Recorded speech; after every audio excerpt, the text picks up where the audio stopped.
Kung may pabalik na sa Metro Manila, may ilan namang ngayon lang piniling bumiyahe pa probinsya para iwas siksikan. Live mula sa PITX, sa unang balita si Bea Pinlac. Bea. Igan, back to reality na para sa maraming kapuso natin. Ngayong tapos na ang Semana Santa. Dito sa Parañaque Integrated Terminal Exchange, unti-unti nang dumadami ang mga pasahero na ngayon palang babiyahe after the Holy Week break.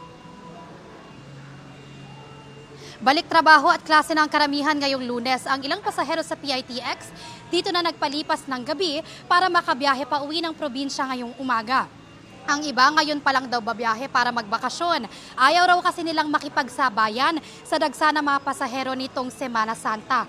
Nauna nang sinabi ng pamunuan ng PITX na nasa 2.5 milyong biyahero ang pinaghandaan nila rito para sa Semana Santa.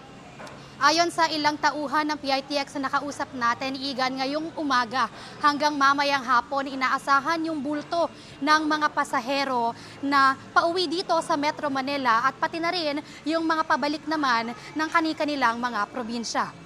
At yan ang unang balita mula rito sa Parañaque. Bea Pinlac para sa GMA Integrated News. Igan, mauna ka sa mga balita, mag-subscribe na sa GMA Integrated News sa YouTube para sa iba't ibang ulat sa ating bansa.